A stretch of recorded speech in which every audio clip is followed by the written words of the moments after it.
Hey,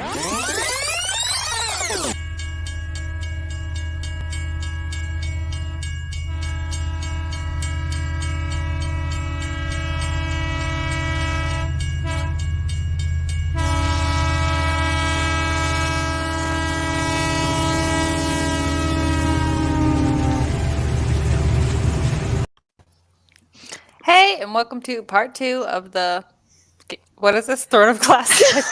What did we read? According to my journal, it was almost Game of Thrones.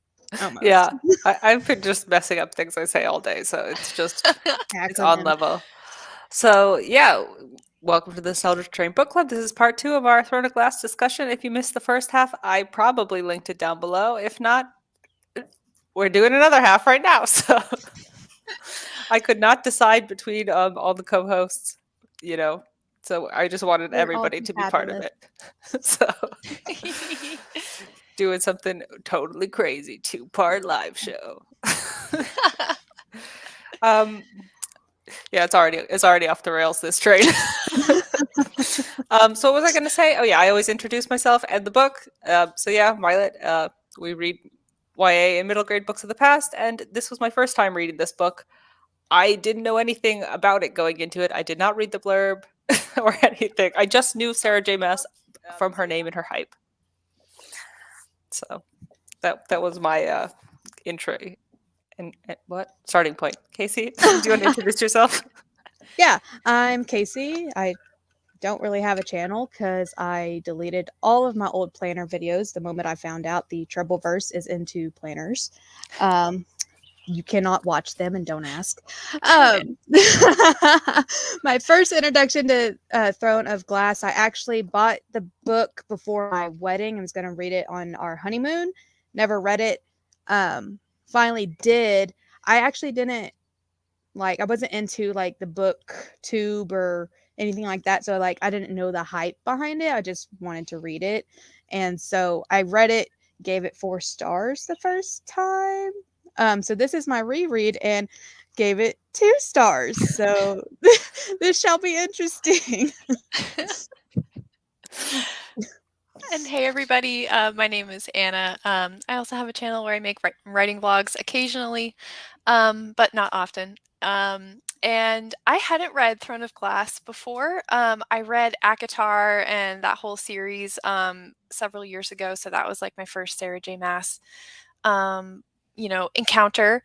But I never read the Throne of Glass series, and I mean, the thing about me is that I have always wanted to be in one of these huge fandoms that has like 5, 6, 7 books, like the Cassie Clare books and, this series, but I'm just intimidated. So I was hopeful that this would, be a nice entryway into like a fun series that you could just dive into with multiple books. I don't think I'm going to be continuing it, but Yeah, I feel you. I definitely can get intimidated by authors who have like just major backlists. Like again, like you mentioned, Cassie Clare, and we did the Percy Jackson live show, and people were talking about like the Riordan verse. I was like, oh my gosh, just got a toe in here. Yeah. Can get kind of crazy. I have banners, and we have comments. Michael is here, enthusiastic, ready for the second part of this conversation. Neutrally present. Cool gamer, hey. And butterfly swings. Hi. Yeah, we're doing it. We're good. So I'm gonna also put up the spoiler banner because spoilers are allowed for this book. Yeah. What was I gonna say? Oh yeah. Do we actually want to try to use the discussion banners? Because in part 1 we didn't really do it because they were quite passionate on their own. I didn't really need to go with discussion points. I would vote for a little structure because a little structure's nice. Yeah, I will say that so I listened to this on audio and a lot of it just washed over me and went right out of my brain. So I'm really relying on Violet and Casey here and these prompts to kind of trigger my memory of what happened in this book. We'll try. We could do our best, yeah. I have a few banners that we didn't use in the last one because we kind of, well, we didn't really go into the genre norms. That was the first banner I put up, and then we just kind of bulldozed past. Yeah. Yeah. So I don't know if you guys have anything to add to this. Like, I know Anna, you write high fantasy, right? Is that correct? Yeah, yeah. And I love court fantasy. And so I am writing high fantasy. And I think in my sequel, I'm going to take it back to the castle and make it a court fantasy. So I think I kind of mentioned this in the chat earlier, but I feel like a court fantasy, should have intrigue, manipulation, politics, and, that kind of maneuvering of people, of the court. And I don't know. There was like that little mystery of Nahima. Like, is she plotting something? But nope, she's not. Yeah, And I it felt like was. it just didn't really have anything else Yeah, as it was far as. also just Yeah. quite a small court. Like, there wasn't Yes. like that many people around in the It really castle. was. I didn't understand why Selena didn't interact with anybody Mhm. except for Nehemia and Kaal, is that his name? And Dorian. And then the people in this competition. Yeah. Yeah. Yeah. So it's like there was no court. It was like it's just like hinted on, but we didn't get anything Yeah. else from it. Because they say that Kale is like the, what is he? The guy of the guard, the leader of the guard? Oh, the captain of the guard. Captain of the Yeah. guard, but like where's the rest of the guards? Like, do we meet anybody else from the guard? I mean, the Yeah. only guard members we see are the ones that are guarding her room. Yeah. And the And I ones that think he hints at. Yeah. Yeah. I love your point, Casey, about like the other people in the competition. Like we meet like 3 of them maybe get named, Mhm. right? And Yeah, two of like there was a couple. She was like, "Oh, that's another assassin or a thief or something." yeah, It's like, yeah. Like how okay, comparing that to the Hunger Games where like we know enough about everybody. all the competitors that we're like, "Oh, that's that guy from district whatever who's really terrible and mean or whatever." Yeah, And yeah, that whole aspect was just so absent. How many people were in the competition again? Because that I was think it was one note I 12. had. Yeah, I was like, why was it the number that it was? Like, it could have made it a more condensed group. Yeah, so like it was like I think it was like 12, and majority of those were killed off in this murder that they wasn't even a mystery. We knew Yeah. who it was from the get go, and so that's I didn't understand that. Like I had said it on in the first stream. I don't know if it was read off, but I wish that as far as like POV wise, I wish that they would have let like Nehemia, since we find out later on like, oh, she's been chasing down all these creatures and killing them or sending them back to where they are going. I wish we had a POV from her point of view of her going and trying to like solve this murder that she supposedly has been solving or Yeah. has been at least Yeah. trying to follow. But instead we get, oh, someone else died and there was another death. Yeah. Florian. It's like we don't Yeah. care. We were promised a competition and a murder and a romance. We were promised a romance. So she delivered Yeah. on that, but we were also promised a competition that was fans of Game of Thrones and the Hunger Games will love it. I'm a fan of both, and I did it. Yeah, same. Like, it's such a claim to make on the cover. Like, Yeah. Really? Like Really that's big bold. claims. That's bold. claims, claims, claims. What is M saying? As somebody who has read all the Throne of Glass books and ACOTAR, I think Throne of Glass is better. You just have to get past the first few books. Oh, that's the hard part. Callum is back for part 2, Electric Boogaloo. What? Throne of Glass is one of the first books I read when I was first getting into reading. Aww. Oh, I love that. That's I what love we do that. here in the nostalgia train. We Well, touch your a little Throne of nostalgia Glass is chord. like your Throne of Glass is my Twilight. Oh gosh, Twilight. She makes a cameo in all the live shows. Callum's not wrong. Ready to sue. I mean, it is true. Yeah, I think the only thing that I knew about this book going in was that the main character was an assassin. Same. And that character of the assassin, the theme of being an assassin, just also was completely like not present, I don't think. Yeah. Like you would think sneaking around, carrying out missions, maybe hiding. Well, I guess she has hidden identity to some degree, but it doesn't In a feel like weird it. way, in a In a weird In a weird like way. weird way. Yeah. Yeah. It's not really hidden when half the court knows about it. Yeah. Well, because like the court consists of the people that the king petitioned to go find these assassins for him, or not assassins, but his champion. So everybody knows, but yet she has this fake name and she's supposedly a like famous assassin. It's like, you're telling me nobody knows who you are? Yeah. Nobody? yeah. Come Yeah, on. that it didn't really make sense, that whole Well, and the whole assassin thing, if she would have just leaned into it more, it could have been such a badass story. Because she was Mhm. like, I love the idea of an assassin like becoming like the king's champion or whatever. Yeah. Cool. yeah. But she didn't. She was a terrible assassin. Like the first, like when she first got to the castle, she even made like a point to say, "Oh, I made the hinges creaky in my bedroom so no one can sneak up on me." But yet she's always being snuck up on in the her next bedroom. chapter. In the very next chapter.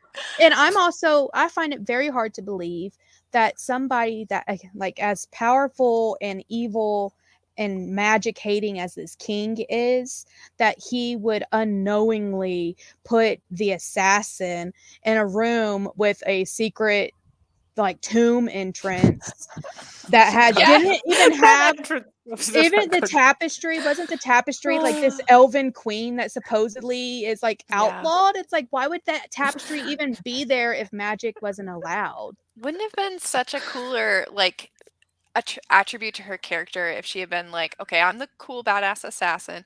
I'm gonna sneak around and canvas this whole castle when no one, everyone's asleep or whatever, and I find this And then passageway. she Like, finds it. but Yeah. it's just in her In her bedroom. Yeah, bedroom. the thing about it being in her room didn't make sense. Hold on, I actually have a banner for this that I didn't use in the last one. Selena as a character, badass or Mary Sue? Ooh. Yeah, she's definitely not a badass.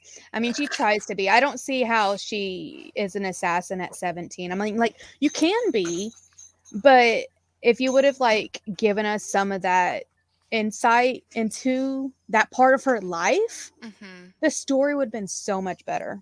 Yeah, I think we needed flashbacks pretty bad. If she's not going to do any assassinating in this story, then I feel like some sort of flashbacks to her training or missions or when she was betrayed or something. Yeah. Yeah. Just something. Yeah. The thing is, for me, Selena is like a lot of talk, no action. Like we hear her say that she's good at this and great at that, but like so many of those things we just have to take her word for. And it's like, okay, we got to see her in the archery competition. Like, okay, she that we could see, but like, yeah, there's just so many things where she would like always be like fantasizing, like, oh, I could just hop on this big giant guy and like break his neck in like 2 seconds and just But then slide never out of there does with it. nobody knowing. Do She's it. always like threatening to rip people's throats out. And I was like, okay, is that how you write an assassin character? Just them like in their thoughts Yeah. bragging about how they could kill If only somebody? they knew how dangerous I was. Is that how Yeah. assassins work? Because I don't know, like I don't know. I could see like her like assessing the risks to a situation, but also like assassins don't like kill for fun, right? They kill for pay or because they're like they're like or she had like an assassin's guild, like I Yeah. So she so did maybe like executing contracts and such. yeah, so like she could have like especially since they tried to like put her as very virtuous, like they could have put it like, oh, I hated doing this, but like I'm good at it. Like that could have been a cool dynamic. Yeah. Like I really wanted to be playing with those dresses, but my assassin trainer made me play with daggers instead, or something like that. But like instead, it's like, oh, I love all these weapons, I love all these books, I love this piano, I love Dorian. She loves everything. I love these pretty dresses, even this ugly one that's out of season. It's like no one cares. It's like, how does she feel about being an assassin? We don't know. If I know. Well, don't know. she wants everybody to know that she's the best. She didn't like having to try to be. Oh, for sure. She did not like having to That's take true. like the background role at all. Yeah.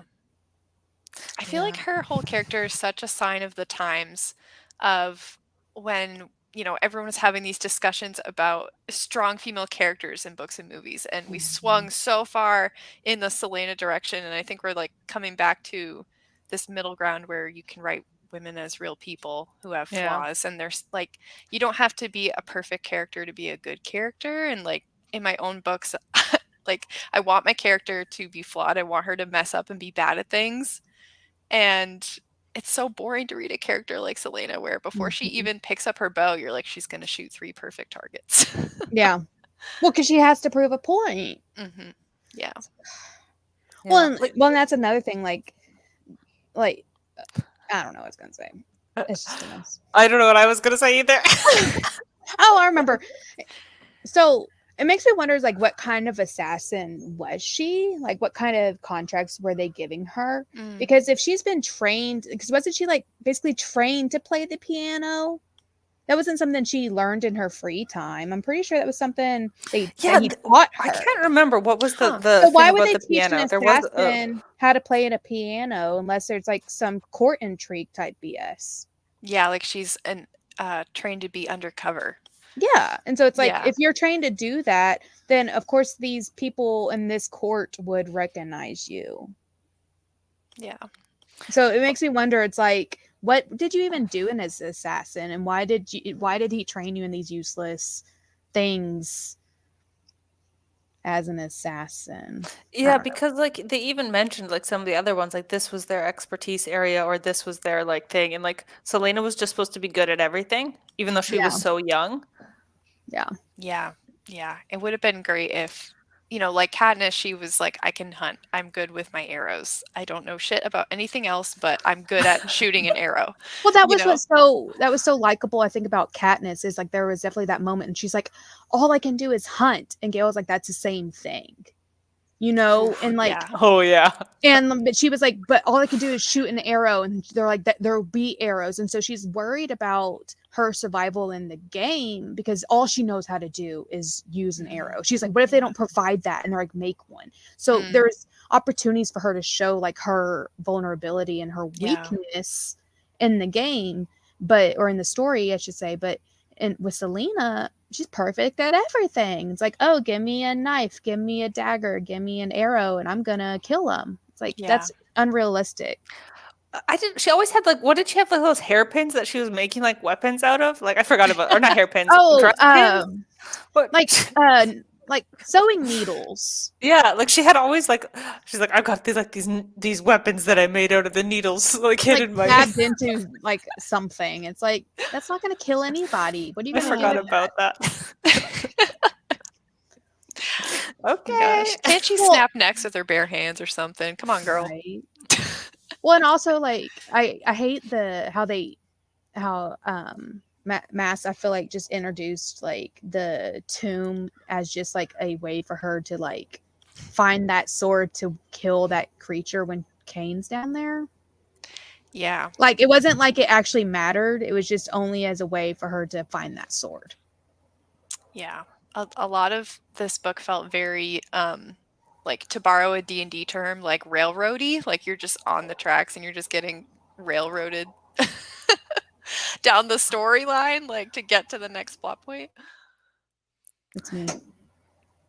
Yeah, I think the thing about Selena as an assassin, what didn't make sense, is because everybody knew her name. Like her name was infamous, but nobody knew she was a teenager. But wouldn't have it had made more sense if she had like an alias while she was an assassin, like the Viper or like some like stupid assassin name? Yeah. And like, why did they know her real full name? Like That's that didn't make point. It's like a good point. But they don't know she's a teenager. Like I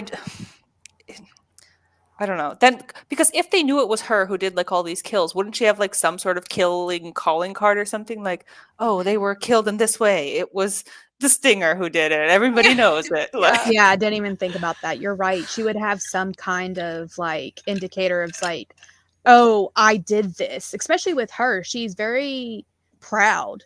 She's gonna want to leave her mark on her people that she takes out. And she's gonna want the public to know that she's the one that did it. So there definitely would be some type of calling card, and people would Yeah. know who she was. For her to be that infamous, I feel like she definitely should have those sorts of things. Yeah. It's like, did Sarah J. Maas just like the idea of having an assassin, but didn't actually want to write an assassin? I don't know. know. I don't know. I'm sure the later books obviously like do her actually being the king's champion, but I think kind of like what y'all said in the earlier stream, I would have loved Mhm. it if the competition had just not been a thing and the book had started with the king like plucking her out of the mines and saying like, "Okay, you're my new assassin. You work for me now. Here's your first mission. Go." Yeah. Yeah.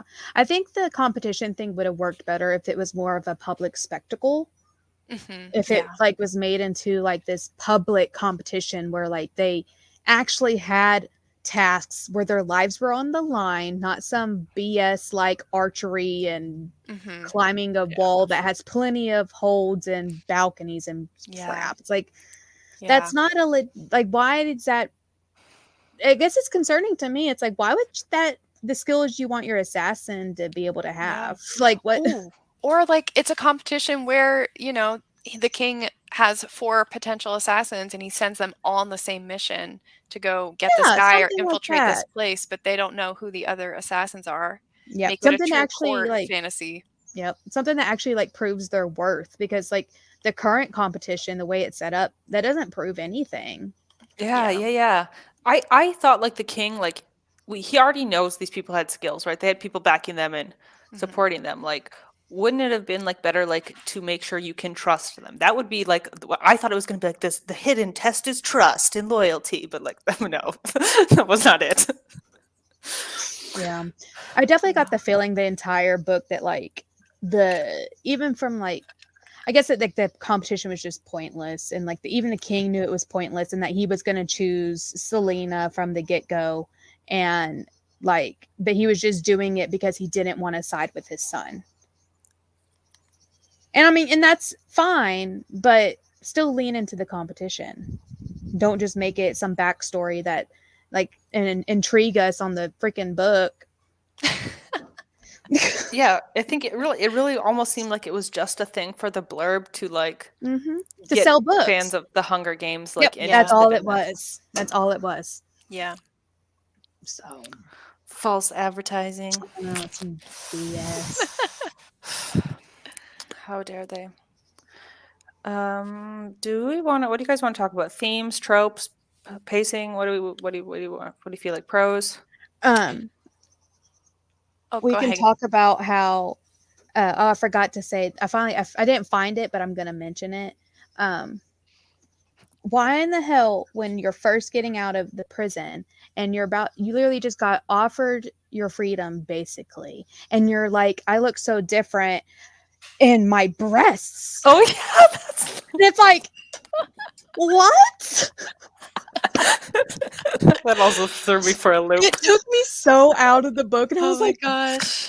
who even cares? You've been a slave. You've been whipped. You've been probably nude in front of many people while you've been down there because no telling what kind of conditions they actually had to live in. Yeah. And you're like, in my breasts. What? They had form and now they don't. It's like, Yeah. so did the rest of your body. And I found that like quite contradictory because like and a lot of times it seemed like she didn't really care about her appearance. Like she was like, "Yeah, I got scars, so what?" Like I don't know, it just seemed like Yeah. yeah.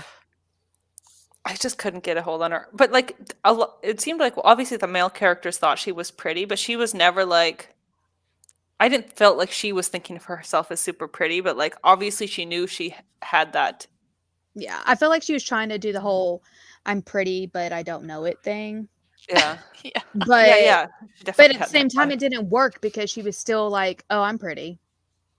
Because she was like, before I was imprisoned, I would be considered beautiful. Yeah, It's yeah, like, yeah. Yeah. and Yeah, speaking that's of like why guys, in that interview, Sarah J. Maas said that her flaw was being vain. And I was like, yeah. I don't know, like she's egotistical, but vain is not the word that I would use. Like I mean, she I could wants see like Yeah. moments where she's like for instance, the in my breast thing. It's like, why is that your concern when you just got out of a slave camp. And so like there's Yeah. moments where she like throws in things that I feel like could be seen as vain, but I don't feel like she as a character is vain. Like when Yeah. she went out in that ugly dress, like if she was really concerned about her appearance, she wouldn't have done it. Exactly. And I think to call something like a character flaw, like I think that interviewer was probably getting at, it has to interfere with the plot or be some obstacle to them. Like, and her vanity doesn't hold her No. back from anything. It's just a character trait, I think. It's But I not mean, really a flaw. Like the interviewer is probably trying to say, like, what is Selena struggling with? And yeah, I don't think she's the struggling with interviewer her was asking vanity. the same question we are. Like, what is the flaw in this girl? Like, she seems He has perfect. none. Yeah. He has Confronting none. her, that was Mass's answer to it. Or what was the other thing she said? Impatience. But I was like, she like waited like all that time for like each thing to start, like each test, like, oh, it's starting tomorrow. No, it's She gonna spent start the next day. a lot of It's time like, in her bedroom. Just yeah. waiting. Yeah. Just waiting around for She Kale seemed or whatever happy his when there name was is time. She's like, oh, great, I can read. to take a nap. Okay. It's like, Yeah. okay. She never seemed like she was impatient to me. Yeah, she's just chilling. She's She's like, this living is the luxury. dream. She's like, they let me out of prison early and I'm going to be the king's champion. And then in 4 years, I'm going to move away into the forest and you're never going to see me again. Yeah. For sure. What were you guys' thoughts on the prose? Because in the last half we had thoughts. I do have thoughts. I really hated the head hopping and the like multi POV that was so choppy because she would head switch so quickly. Like it wasn't like one chapter for a long time with one person and one chapter Yeah. for a long time with another. So I didn't like that. But oddly enough, on a line level, I liked the prose better in this than in the Akatar series. I have a really hard time with her prose in the Akatar series because they just stopped editing her, I think. And yeah, just not using the same words over and over and over again like she does in her later books. I just found it a little bit more well edited. Yeah. One thing I didn't like that I really wish she didn't include was Pennington's and that bitchy girl. I wish she didn't include their POVs because that ruined the mystery. Yeah. Completely. If she didn't include those, then we wouldn't have, I mean, we would have, it was still very obvious, but at least would have provided some speculation of what was going on. But with those, it was no mystery. We saw it in the POV what they were going to do. Yeah, I don't know why she added Caltrain. Caltrain? That's her name, Caltaine. right? Caltaine. This is a weird name. I could never remember. I kept wanting to pronounce it as Caitlin. It's like, I know that's not it. I think it's like Caltaine or something like that. Yeah, I really thought like when they gave us that Caltaine in POV part, I thought like, oh, we're gonna get to like see another level to this character that she's not this. Oh wait, hold on, I have to pull out the quote of what Selena called girls like Caltaine. Oh my god. Oh, I have it here, y'all. Oh no. Stupid tabs. I have too many of them. Meanwhile, I have no tabs. I'm like, damn, I wish I tabbed. Wooden-headed ninnies who can only open their mouths to give orders and gossip. So, oh my god. Yeah, so I thought we were going to get to see like this real moment from her, and it's like, oh no, just kidding. No. She's exactly what Selena thinks she is. Yeah, and her only thought is of Dorian. That's her only thought is, how can I get to Dorian and get said power that goes along with getting to him? Yeah. It's like that's something I bet we could assume about her from, viewing her through other people's eyes. Like I don't It would have been more hearing it from her head would. Yeah, definitely would have been more interesting if she had other things, like other goals than just the typical oh, I'm a woman and I have to get this prince and be all and powerful. It's like, yeah, women have more goals than just that. And I also thought that the POVs for Dorian and Kaol were completely empty also. Like they don't have any sort of inner life either. Like we literally just head hop into them so that they can like talk about wanting Selena and being jealous of her with the other, and then we just leave their heads. It's like And I wish we had had more, especially from Dorian as the prince, to be like in conflict with his father and like, Yes, yeah. Yeah. you know, taking over the kingdom, and he's finding out that his kingdom is, I think, like colonizing Nehemia's country and Mhm. you know, all that. No, nothing. No inner I thoughts thought from that Dorian. too. Once we got the Dorian POVs, I was like, "Oh, cool! Now we're gonna get that court intrigue that Hmm. was kind of hinted at. We're in the inner circle of the royal family." Oh, Yeah. oh, just kidding. It's just about Yeah. Delano. Okay, It's like, oh, I'm in my mother's court. I'm finally going to get to see something. It's like, nope, here's your list of women. Okay, I'm going to leave now. forgot about that list. What the hell was that? What? Selena's not on here? Throw it away. Oh my gosh. Oh. Hold It just on. makes no sense. Do you guys have any other thoughts on the prose? Like I said in the last one, I didn't mind the prose. Like on a line level, there was moments where where it felt exhausting to me, but there were other moments where like it reminded me sometimes of how I write. I don't know why, and I didn't know if that was a good or a bad thing. I just think it was, I could tell that she had, well, I'm making a huge assumption here, but I feel like she had more editorial guidance on this book, like with descriptions and just, you know, not using the word gobble every page. But to be fair, I don't think it's a bad thing. Like if I thought some of the prose style reminded me of my own writing because I write YA. This is YA. YA does have a distinct voice, and I Yeah. don't think that's a bad thing. Yes, Actually, agree. as a YA writer, I actually adore authors who can do a YA voice really well, like Suzanne Yeah. Collins, who masterclassed it. Yeah, I think it was voicey. I think it was more voicey in a good way that was probably good for YA. Yeah. I feel like it definitely did a lot of telling and not showing though. Like she definitely told us like, oh, this is what's happening. It's like, but is it really? Because it's not affecting anything. Yeah, she did have telling a lot about the action stuff and past things and off-page things, but also descriptions of things because like I'm still confused what the glass castle like looks like on the interior or like the Yeah. ground. Like Well, to me, like I assumed it was more of like a fogged glass, like not ooh. necessarily like a clear glass, but more of like, is opaque the right word? I don't know if that's the right word. That would make sense. To If you where, were because gonna like when it's a build- thick glass, because the thicker glass gets, it's not necessarily always clear. And Oh so I yeah, assume okay. that it's going to be like really thick glass. It's not like the size glass that you use on like a Yeah, window. yeah. I also thought of it like yeah, a little bit Because frosty. I mean, imagine privacy in a glass castle. I mean, Yeah. there has to be some type of. But then she It's would not just describe things complete like see-through. doors and things hanging that like like regular castle on the inside, and there was no like description of like why this looks different because it's glass. Well, and that's what I was also confused. Exactly, she didn't because she was like, "Oh, I must be." She looked out the window and she's like, "Oh, I'm in the glass castle now." It's like, how did you not know that? Yeah, I didn't get By the that. Like, wouldn't transition, the so it was like, floor look different? Because she talked about like, oh, I don't want to step on that glass floor. I was like, what does the glass floor look like? like Can you what see did they through put it? sheetrock up in the whole place? Like, I was kind of almost imagining like a glass facade over a stone castle, like a thin layer of like. exactly. That's I basically what she describes it as. I definitely had like white room syndrome for this entire book, but I really thought that was just me and my problems with audiobooks and me just not registering anything when I listen to audiobooks. um I mean, the only thing I could actually picture was when she was running with Kale, and that's because it's not hard to imagine someone frolicking through the meadow. It's like, I don't know what else anything looks like. yeah.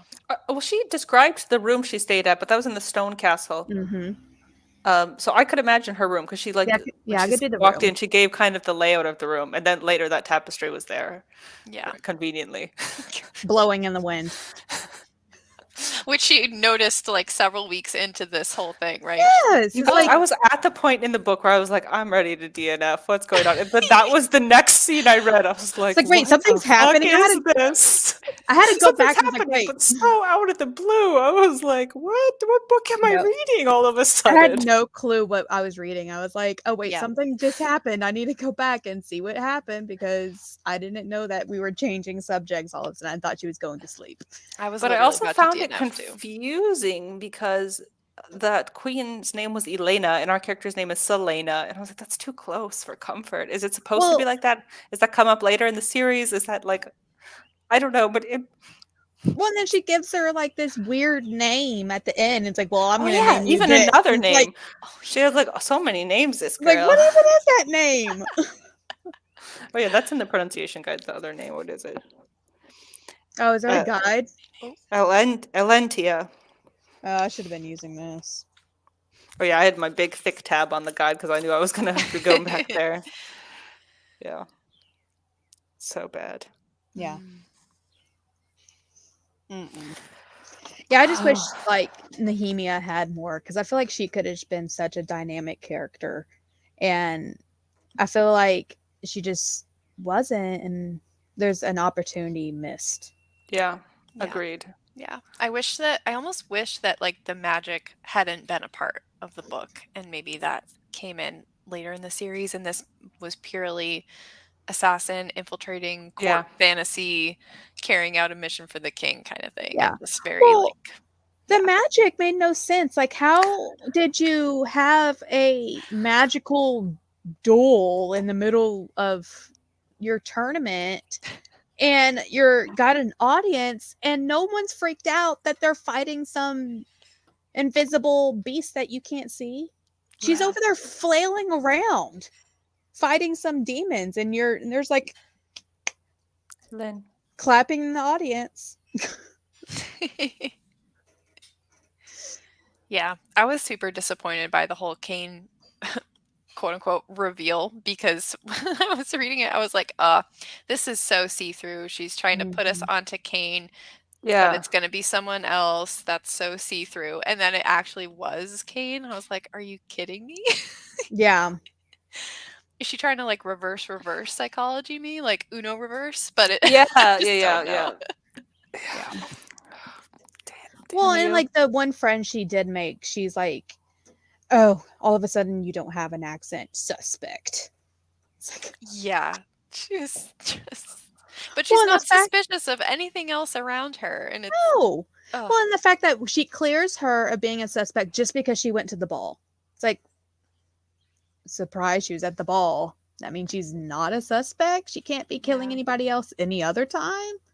Did anybody die that night she was at the ball? No. Then she could still be the person that did it. Yeah. And but she was Yeah. like, oh, she's not a suspect anymore. She was here. It's like, Yeah, it was dumb for her to suspect Nehemia. It would have been funnier if she was suspecting the boys. You know, like I'm kind of into these guys, but like they're suspect. yeah. I thought. Yeah. Well, and Which- don't even get me started about how it's problematic that like she's the only person of color, kind of. She barely even hints at it. She's like the Yeah. only person of perceived color, and you're saying that she's a suspect now for nothing? Yeah. Yeah. It just sure. made no sense to me. It made no sense.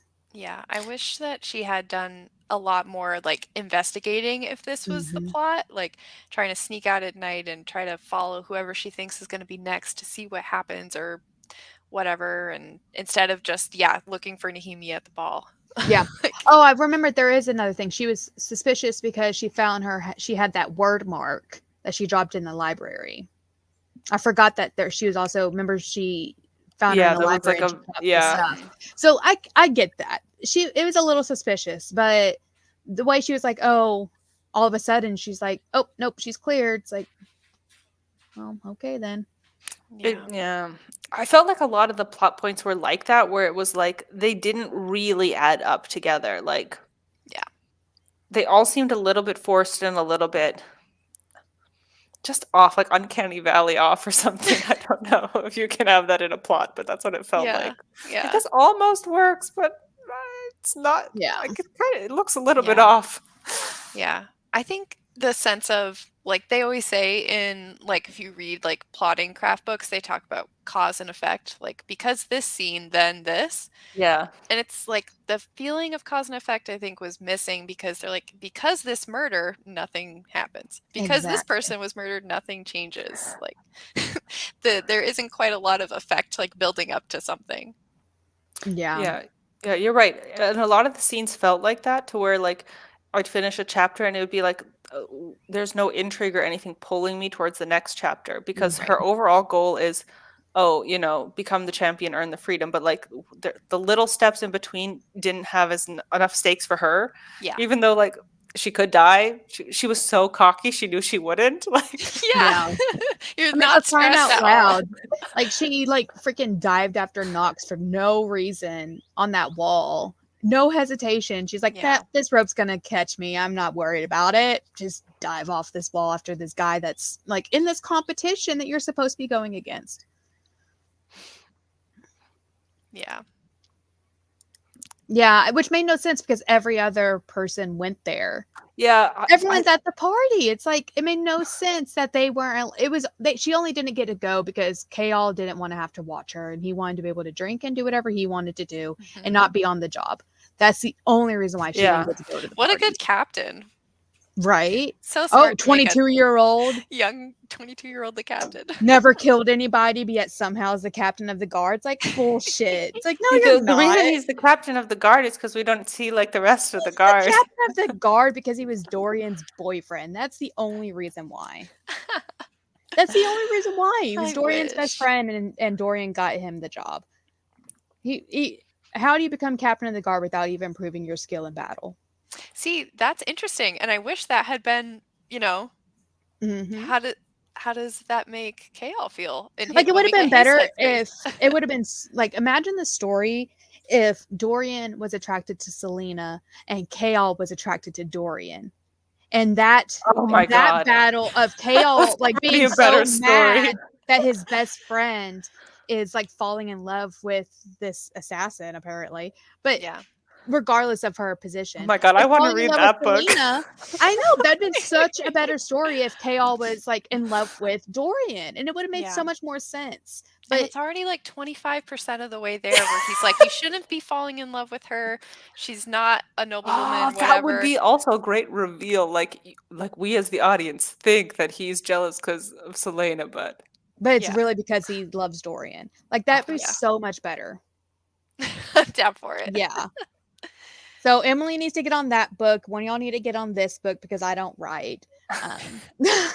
Because Emily's got to get on that other book y'all were talking about earlier of her editing. I don't know where my dog went. She went somewhere. So I keep looking around. Yeah, the thing is, I think that's the frustrating thing about Throne of Glass is it has so many components that are almost there. Mhm. Yeah. I mean, maybe it, just laid the groundwork for so much of these things that we love in YA now. Like I'm thinking about, okay, what's a YA fantasy? Like Ember in the Ashes. Mhm. Like if you know the character of Helene, who's trained to be this highly efficient, emotionless soldier, basically, for the Empire. And like holding up the character of Helene versus Selena, I'm like, wow, we have come so far as like Mhm. complex female characters who are, strong and have, violence in their roles, but she's a human and she's so complex in that series. And Yeah. maybe we should give some credit for, laying the groundwork. I don't know. Yeah, I do Yeah. think that you have to give Throne of Glass like something just for it was big for a reason and did open up high fantasy into like this YA feminine Yeah. space. Of like being able to have like these strong female characters, like Yeah. not having to like just take no shit from man and like just hold her own and do all the things, But 'Cause I feel like it just missed the mark. I really compare it to Aragon, which is the other like high fantasy, which was marketed as YA, but to me, like it has more of a middle grade feel, like upper middle grade. But whatever. When you compare that like female representation in that, which was like passed out dream girl, to this, it's Yeah. it's night and day. So it's like I can Yeah. see why this made waves. Yeah. So Yeah, I definitely enjoy like my female characters to have some opinion, to have a backbone, and she definitely had that. So she wasn't a pushover by any means. She definitely stood her ground, and for the most part, I mean, other than that conflict she had with Cain by the clock tower, and when she was with Nehemia and some reason walked away. It's like, ugh. It's like an assassin would not have done that. As an assassin would have whipped out her blade, held it to his neck, Yeah. and said, "Say something again." Like, yeah. So many missed opportunities. It's a good draft, but definitely needed another pass of edits. I find that happens with YA. The publisher is like, that's good enough, let's publish it rather than go through another round of edits. I bet it went through several rounds of edits to get to where it yeah, is. That's why it and that's feels, the I think, crazy thing. the ideas feel like, oh, there's no foreshadowing for this because there wasn't. She probably got to that point in the draft Yeah. and had to add it in. Yep. Yeah. I would love Yeah, to she get. even. Go ahead. Sorry, go ahead.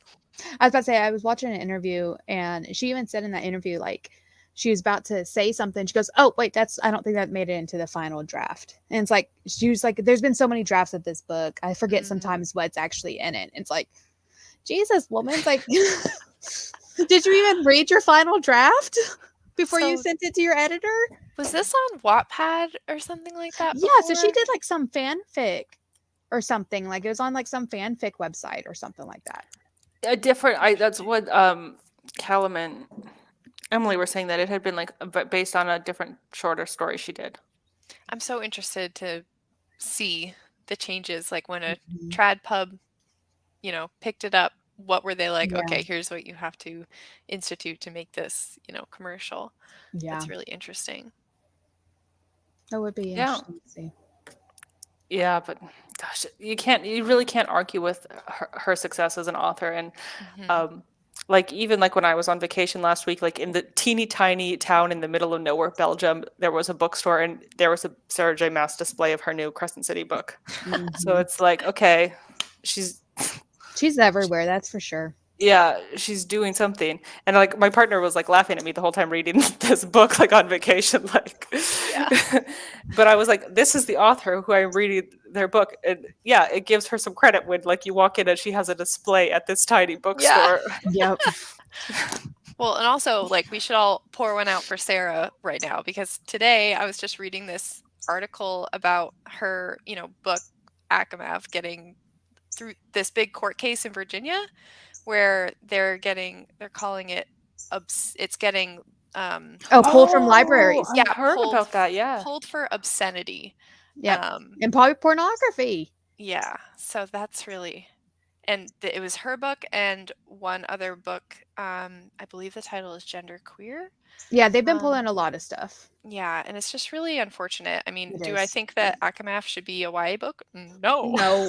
But I don't No. think it should not be in libraries. My No. goodness. Well, now that you kind of hinted on it, like on the genre wise, like y'all haven't read the rest of the books, but I have, except there's only 2 I haven't read. I think I didn't read the final one, and there's like a spin-off one that was like, once I found out there's a spin-off, I was like, no, I'm not reading a stupid spin-off just to get to this book that's like 1,000 pages long. No, thank you. So, but for like the rest of the series, like, and well, even in Akatar, it gets a little dirty. A little. Yeah, lot. and so a lot. And so for this book, this started out YA. This is YA. Oh, and Yeah. So for this book and for its series to end as new adult erotica, does it? Interesting.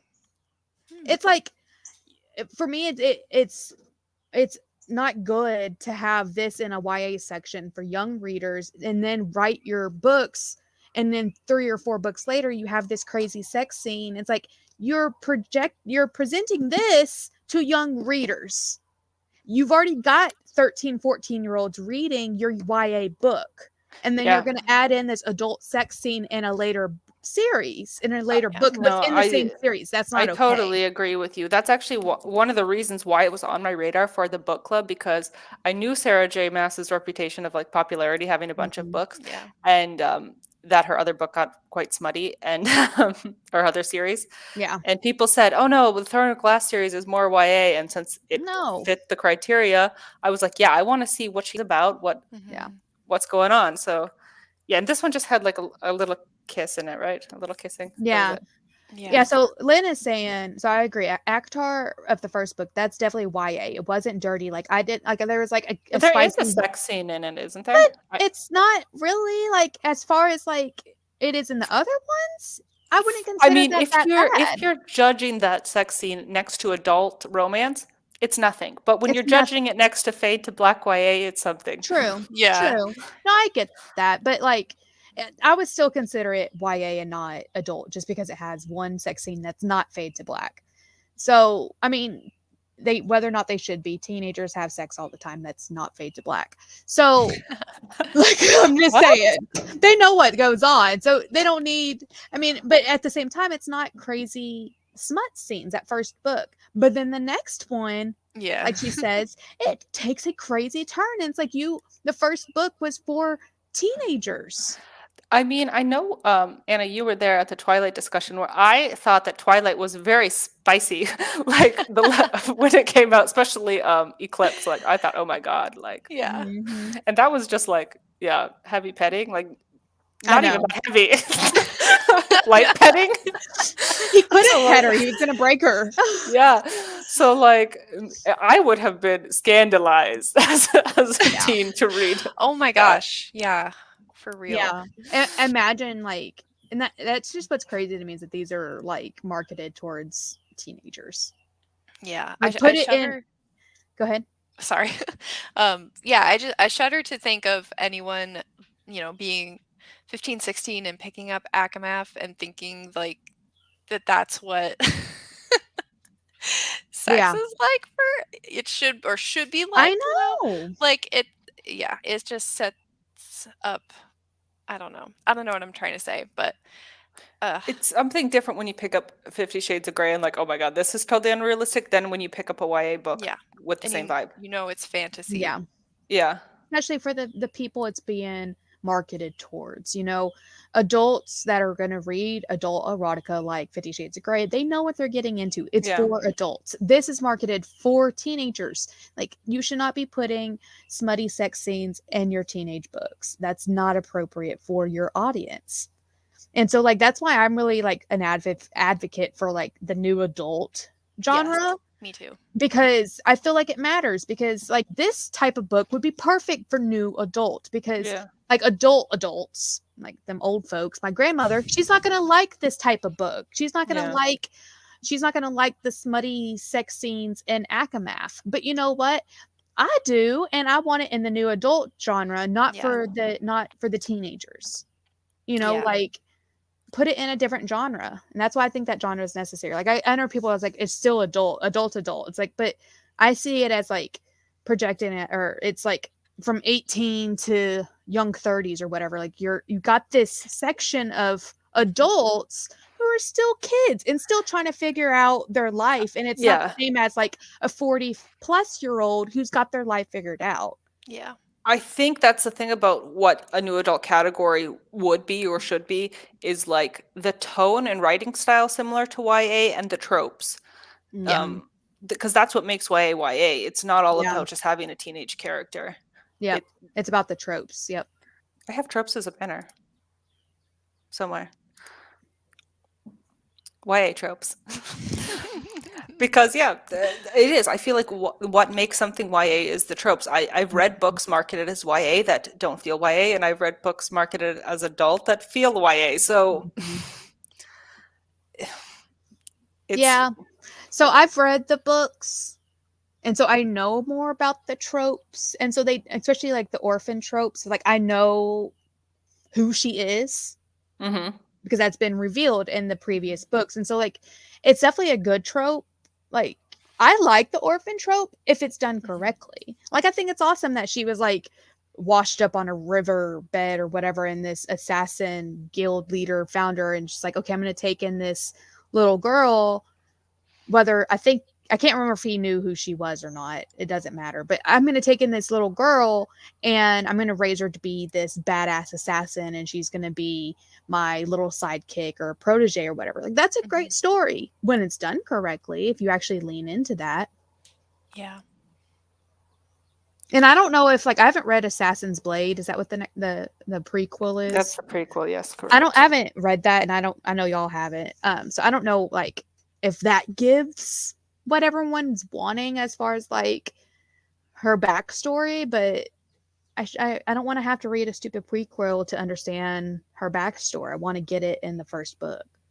Yeah. Yeah, to be honest, I don't know. Like, again, I find that kind of intimidating coming in as a new reader to the series, that it has like prequels and novellas and like other little parts to it. Like, when it coming into something, I want like a very cut and dry book 1, 2, 3, and 4. So I understand like extra content for fans and readers, but I guess I like the official book, the official sequel. I don't want any nothing crazy. Yeah. Agree. Because it makes it confusing. Because like even on the back where it's like, oh, don't miss these. I thought the Assassin's Blade was supposed to be the next book, and then that I had to find out online. Oh, that's the prequel. Like, no, that's you've confused me already with how you're ordering this. Well, and like one of the books is like, I'm not going to spoil anything like about it. Sorry, I got a hair. It's like touching. One of the books, like later on, I think it's like the something Dawn. Rise of the Dawn or some bullshit. I don't know. That's not it. Rise of the Dawn. That's not it. But anyways, thank you, babe. And so, but that book is about someone else. It's not even about her. And it's like it's a timeline book that's like happening within the same timeline, but it's like at a different location. It's like, I don't want to read that. And so that's what got me to stop. So like I got up to like that point, but after I saw it, like that book wasn't even about like the main story, but you still kind of had to read it because it like has some things to do with the main story. It's like, but I don't give a shit about those characters. So why would I want to read an entire book about them? It sounds, from someone who doesn't know anything about the series, sounds like she's retroactively applying all this foreshadowing and backstory. And then saying, okay, now proceed with the rest of the story. Like for me, like when it comes to like novellas or like short stories, things are that should be like bonus material, like for pre-orders or on her website or for ebook, or like extra chapters in the back of the special edition. Like, I don't know. That's like, I guess my thought on that. It shouldn't be like compulsory reading for the canon of the series. Like, to me, like novellas and short stories shouldn't actually like impact the story at all. Like, you shouldn't have to read that in order to read the next book in your series. And it wasn't like it was a small book. It's a huge freaking book. It's the second one before the last one. It's a huge book, and it's not even about her. And it's like, yep, Tower of Dawn. I knew it was something stupid. I remember fans really saying that they had a hard time with Tower of Dawn, and now I think I understand why, because that would be so frustrating as a fan to get like all the way through the books and then be like, detour. Yeah, I think it just what I've heard from other readers is that maybe Sarah J. Maas doesn't have like the biggest vision like in setting up series. Like the series maybe just happened because of the success and not a master plan. Yeah.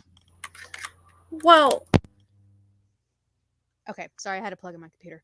And I was telling Grape this morning, I'm like, hey, you didn't plug your computer. I did, and it was gonna die even though I did plug it. It was fully charged. Janky computer. I don't remember what I was gonna say now. Do I have any I had something other... to say to what y'all were saying, but I don't remember what it was. Do you guys have any other things to add here on YA tropes? Otherwise, I have other banners.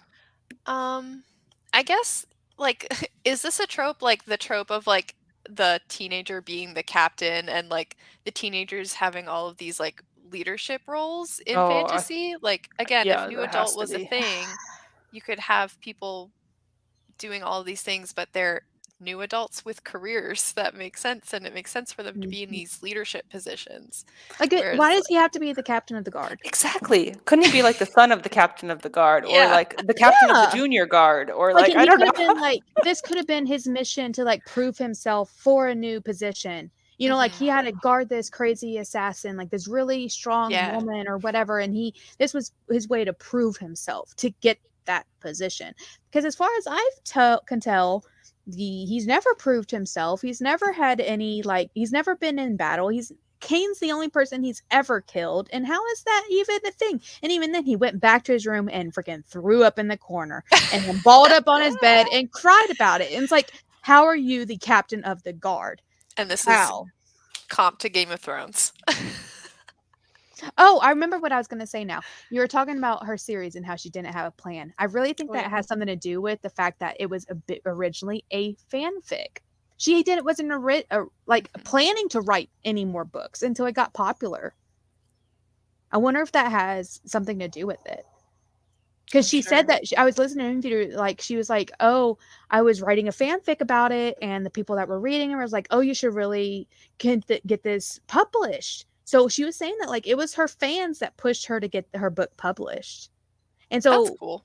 and that's great and all, but it kind of shows that you had no plans of what you were going to do in your next books, because this first book has nothing to do with the rest of the series. Yeah, I am curious how I always am curious how the behind the scenes stuff works, and like we're a little bit spoiled on YouTube where we have traditional published authors coming in and like giving some of the like behind the curtain peek of Mm-hmm. how all that stuff works with like an option book or a 2-book deal. And but I want I would like to know like what the discussion was with her editor and her agent Yeah. about about Yeah. this. Yeah, I definitely would want to know like what was in there that she had to take out. I'd I be almost curious. wonder like what the contract was, like if she had a second book already Yeah, in the works yeah. with the publisher, because this is so self-contained. It ends on she got the job. Hooray, the end. And if it didn't do well, the publisher could just say, "Okay, no more. That's it." Now that you say that, I could totally see it, because the second Yeah. book, they kind of were talking about it in the first stream. The second book, the first half doesn't matter. Or no, the second book doesn't matter, and the first half of this next book doesn't matter. I don't remember, but it doesn't matter. And so I wouldn't be surprised if like that was part of the deal, was like she had to like hurry up and write this like second book. And so they kind of relate to each other, kind of, but not to the rest of the story. Mm. How old was Sarah J. Maas when this got published? Because she said she Oh, started she's like so freaking 16 was when she wrote it. yeah, when she started writing it, Uh, she was 16. So I was wondering how long till it got published, because that's like a thing that so Throne I of always think Glass. about with traditional publishing. Like you have all the time in the world to write book one, and then book two you have like Yeah.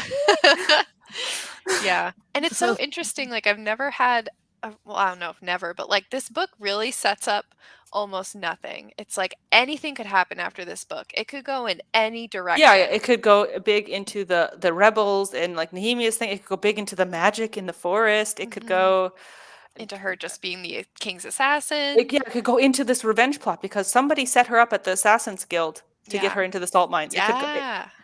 It's it very has non-committal from the publisher's perspective. it could go a lot of ways. It really could. It was always going to be a series, but it was only meant to be 4 books. Sarah J. Maas has taught me to plan out the rest of my series at least a little before publishing. So she had like the similar effect on you, Lynn, as she had on Emily, like what not to do. so she was 26 in 2012, which was when the books came out. Okay. So she was pretty young. My dog just Yeah. ran back, and no telling where she's been for the last 30 minutes. Also, can you imagine like getting a deal from a publisher when you're 26, but the catch is you have to go back and work on something you wrote when you were 16? Yeah. Damn. What makes me wonder is like, was she still actively writing that fanfic? Yeah. Or was it I something wanna that had know. been sitting there? Yeah. Did she have other projects on the side and this was just like her book baby? Like there's so many questions. Like Yeah. That must have been such a trip to be like, okay, I have to take my Mhm. like secret project that was so much fun when I was in high school and get ready to friggin' publish it 10 years later. Like, That's kind of crazy. Yeah. Yeah, Lynn has a point about teaching out to plan the rest of the series. I don't know if you clicked on that yet. Yeah, I did. Yeah. Oh, okay. Yeah, I think for sure, like, well, they say in like traditional publishing, like, don't write the series before because the editors are going to make developmental changes. But you should have like An in idea. yeah, you should have like the main points. Mm-hmm. Or yeah, you could have some open-ending foreshadowing things set up, I think, like in Yeah. my opinion, Yeah. Yeah. if you're not And sure which way you want to go. well, and to be real honest, like I can't remember like exactly like how much foreshadowing there was in like the first book for like the rest of the book, because it's been a while since I've read the rest, and it was all on audio, so in one ear and out the other. And so I don't really remember like how much there was, but like I wish there was just more foreshadowing of like within this book itself. Yeah, I was just gonna say this book the first half of this book didn't foreshadow the second half of this book, so how could she No. foreshadow a whole series? Yeah. Yeah. Yeah. It's interesting. I mean, because she kind of like hints at the magic stuff and like how that's going to be a thing, but not really. Like I you thought it wouldn't was really. gonna be like a different thing than what it was. Like, I don't know. There was no way, like, I don't know. Yeah. I'm trying to think if like if it's the same kind of magic that she introduces later, like if that's like, and I don't remember if it's like the same thing or not. Okay, wait, I have think- one last topic, my evergreen topic that I always have the banner for. Themes, symbols, and motifs. We didn't talk about in the last one. I really like the idea of the word marks and like having it as like a ritual thing, and you have to like do your little things, and it's like its own language. And like imagine like if it was like a Tolkien thing, he so would have took those word marks and made his own language. Mhm. Like that's awesome. Like I she never would be able to have the capacity to do that, but I think that would be an awesome thing to do. I I agree. have That to was a admit, cool thing. the word marks were like part that was very fuzzy to me.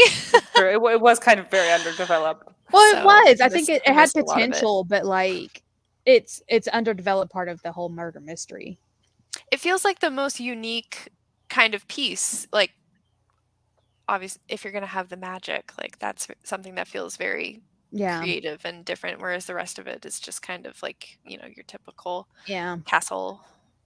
I definitely wish you would have stuck to either do the competition, either do the romance, or either do the murder mystery. Don't do all three.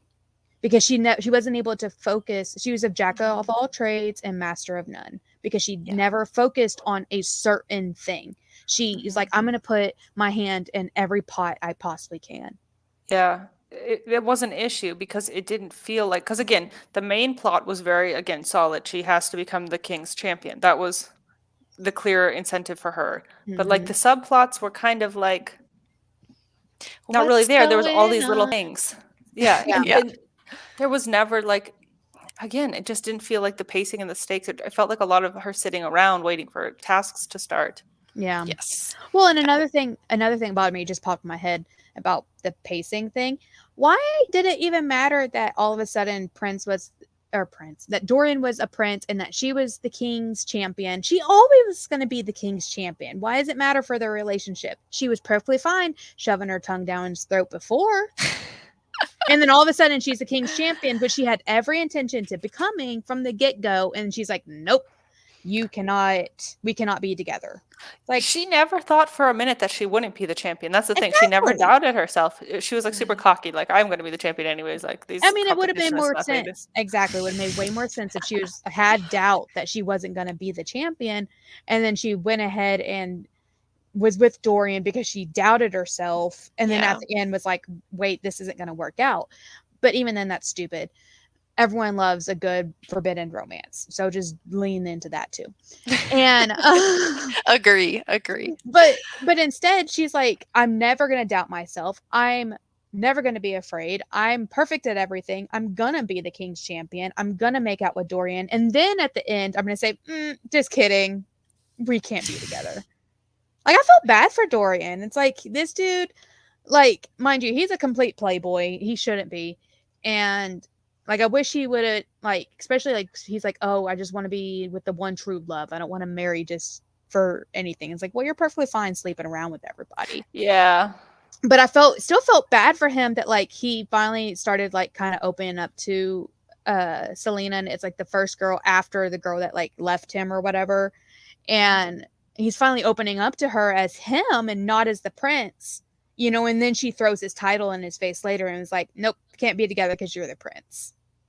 It's like it's never mattered that he's been the prince this whole time. Yeah.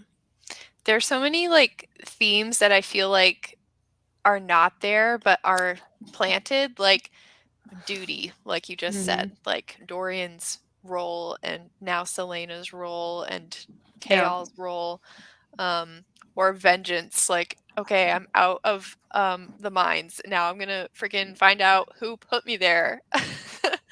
And like all these kind of character motivation-y themes that were planted, but I just feel like weren't fully there when we were in people's heads. Speaking of that, it's like I feel like she kind of like placed her anger at the wrong person as far as like who put her in the mines. Like, why are you so mad at the king? He all he did was sign your summon or your summonings or whatever sentencing. Yeah. Why aren't you mad at the people that you pretty sure betrayed you? Like she hinted, she's like, I think I was betrayed. It's like dig into that. Instead, you're digging into the king that sent you to jail for breaking the law. Yeah, and like she knew she was a criminal, right? Yeah, it didn't make sense. It really didn't. Yeah, it is true. What are the concrete themes? What am I supposed to learn from this, guys? I'm struggling. Girls can be badass too. That's not a theme. Be perfect at everything. Don't be mad at nothing. It's true. Only be sad when you're playing the piano and thinking about your dead ex-boyfriend. That's true. When if you don't have a poison antidote, make sure you have like a magic ghost or an amulet or a friend who's good at magic nearby. If you kiss the prince after the ball and you go out onto the balcony and you're an assassin, you should be aware of your surroundings and make sure no one is staring at you in the courtyard. It just makes no sense. She's a terrible assassin. She's been snucken up on. She's squeamish. She's I don't understand her. Yeah. So much potential. Yeah, it's really true. Symbols? Did it have symbols? Oh, I mean, glass. I don't know if that was really a symbol. Yeah. What's the best I could think of? What else was there? I'm trying to think of like her weapons, but like she cycled through all of them and was amazing at all of them. So she didn't even have like one that can be like, oh, that's so like I think of Selena when I think of this dagger or whatever. I mean, the only symbol you can think of is like Chaol always had his sword. And so like when he did it at the end after he killed Cain, she noticed. She was like, he doesn't have his sword and he always has his sword. Oh, that's a good detail. I wish so, that like, had stuck in my brain. And so I think that may be like a good one because like he even says like when it's his point of view later on, because after she made that comment of he always has a sword, I wonder where it's at. Yeah.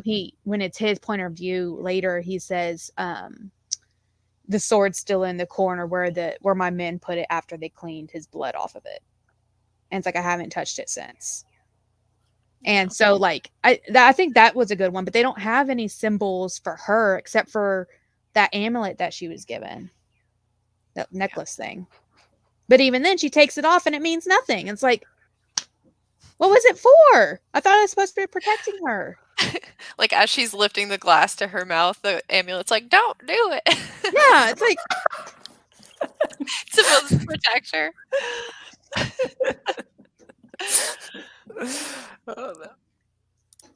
Yeah, I'm definitely struggling to come up with themes and symbols. Don't curl paws too close to this one. It is true. Yeah. The rest of the series, I mean, not to spoil anything, she definitely comes into her own more. I feel like she becomes more stable as a character and who she is. But as far as an assassin, I want to say that's relevant in book 2, and that's it. Okay. Good. That's good. So, I mean, Read on if you want some smut. I mean, book 3 and on is great, apparently, until you get to the one that doesn't matter. And I hear the last one everyone's really mad at. And so I'm probably really glad I didn't read the last one. Oh, goodness. This has been, Ugh. I'm glad we did a 2-part conversation. So, because it's good to get to hear everybody's thoughts. I'm And, glad we did it too. This is great. yeah. So, I'm sorry that I made everybody read this, but also everybody made me read it who voted for it on the forum. I blame all the people that voted for it. Okay, I think I voted for it because when it was tagged up against all of them, I think it was the only one I knew. I think actually that's probably why people voted for it, and also a lot of people talked about how they liked the cover. That it It's a looks pretty kind of cover. yeah. So I think people were like, "Oh, well, that looks kind of fun." Yeah. So next time, put the ugly cover of the book on there, and then make people pick.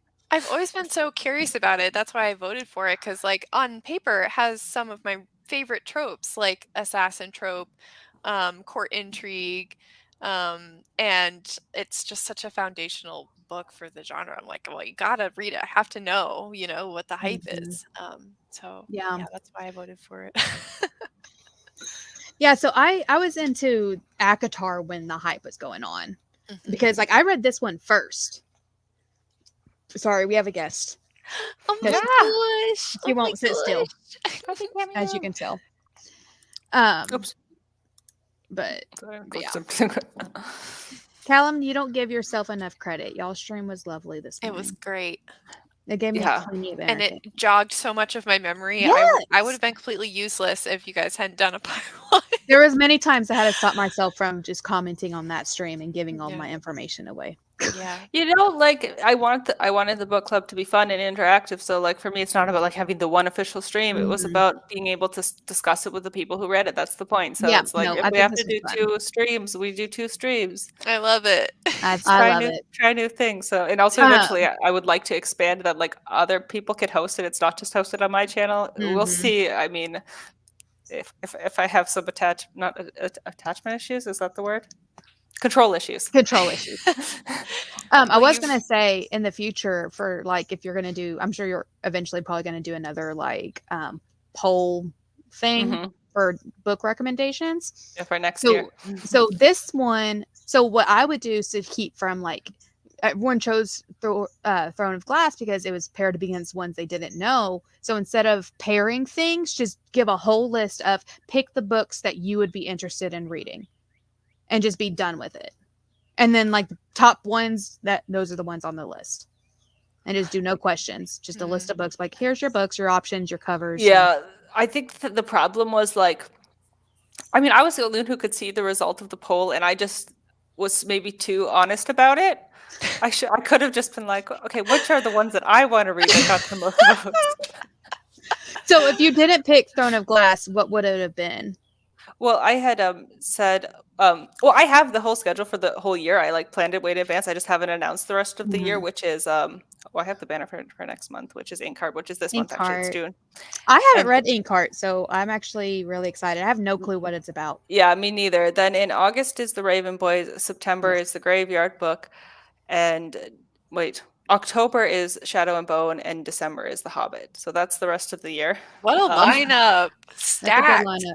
Absolutely Yeah. stacked. So the one that I made the executive decision on was the Raven Boys because it was tied with Cinder. So that was my tiebreaker that I broke the tie of.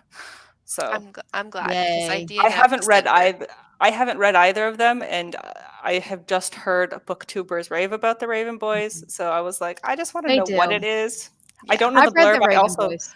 don't know the blurb to Inkheart. So Shadow and Bone I know, and The Hobbit I know. So and I read the Graveyard Book in May I wasn't remember supposed to. Inkheart very fondly. I know I read the whole series as a kid, but I remember nothing, you guys. Just the warm fuzzies. So Poor Callum. this will be very interesting. I just checked out. Hold on, I can actually put up that banner now because I think we're pretty much done talking about Throne of Glass, right? Yeah. We've beat the We've dead beat horse. it to death. Yeah. Tolkien. Well, The Hobbit is. I'm so here for The Hobbit coming up. in December. I got I have all the audiobooks of the Lord of the Rings, and so I've been working my way through those. I still need to read Return of the King, and so I'll be getting The Hobbit on audio because they're really good. I always recommend Tolkien on audio. It's hard to slog through them without it. Yeah. I thought it was a good idea for December. It felt kind of, I don't know, Christmas nostalgia. I don't know. Yeah. You know, it is because like that's the time of year that I watch those movies and stuff too. Same. Yeah, same. But that's what we did last year for Christmas was the first two Lord of the Rings. We didn't make it to the third one. I mean, those are chunky movies. Oh my god. But yeah, we'll wait and talk about the Hobbit film adaptation later. Maybe that's yeah. So that's what we have coming up for the book club for the rest of the year, and then I will do a form for next year's picks because I already have a short list of things, and I want to plan better about like the months when things fall to line up maybe seasonally. Yeah, line up a little bit better with also some things going on in the BookTube AuthorTube community. So, because obviously I don't think if I would have known in advance that we were going to do May Chaos Reign in May, I wouldn't have picked Throne of Glass as the May pick. I would have picked something that maybe went a little bit better with the event, but live and you learn. You live and you learn, so. I mean, May Chaos Reign, Throne of Glass. It's kind of a theme. Yeah. Yeah. Yeah, except none of the queens wanted to read it. Yeah. Originally, I was like, oh, I should have had my prompt be like for the Chaos Queens, like read something royalty themed. Well, like you tried so hard, it's like read something nostalgic. Yeah. You should have just put read the nostalgic book train pick and just been done with it. Like make people read it. It was my original one, but then I thought, oh, Danny was so specific with having a Neill game, and I was like, wow, yours is even more specific. You have to make it broader and accessible. So there was enough broad. Like for crying out loud, I had to pick a random book. That's broad enough. That's true, yeah.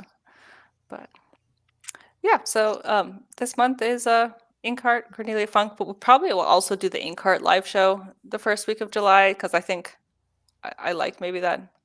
I think Inkheart is actually also a real chunky book. I didn't realize that when I picked it. I think it is, yes. The audiobook is 16 hours long, so I think it's a good over 100 pages longer than this. So I really want to read it, but I'm supposed to be doing like a ton of revision prep this month. So yeah, I got it on audio. Thank goodness for my library that they had all the Cornelia audio. Funk books. So I need to look at my library and see if it's on there. Because yeah, having to read the physical book of this was a lot for me. But yeah, do you guys have any introductions, things you want to promo of yourselves? I'm hosting a stream for the Worldwide Write-a-thon, which I'm sure everyone's already planning on doing. But if you're not, please come have fun with us. And yeah. Yes, please do. I don't do anything. You can find me on Discord. Hey, it's something. So, and so when Wallace is like deciding not to do Scary Hour, and she's like, we can have a new Scary Master and give him a task and all the things. I was thinking to myself, I was like, I could totally do that, but then I would have to commit to doing Scary Hour every day, and I don't know if I want to do that. Yeah, I hear you. I can't even commit to an uploading schedule. You guys will see random zodiac timers from me maybe a day or two after. So if you're like somebody a cusp on your zodiac sign, sorry. New Cancer season's coming up. So that's what I have coming up on my channel, and I am. Oh yeah, I'm hosting the 3-Nut stream on Monday, and yeah, read Inkheart if you want to, and follow Nostalgia Train Book Club on Instagram, as well as join our Discord, which the link probably is broken because it's always broken. It's usually how it goes. So yeah, that's it. Thank you so much to my co-hosts, both Casey and Anna, as well as Emily and Callum. Yeah, this was. And thank you to everyone that actually read the book. Yeah. And contributed. Thanks for having us, Violet. Thank you. Okay, I'm gonna roll the outro. Bye. Stand well back from the platform edge. The next train at platform 5 does not stop here.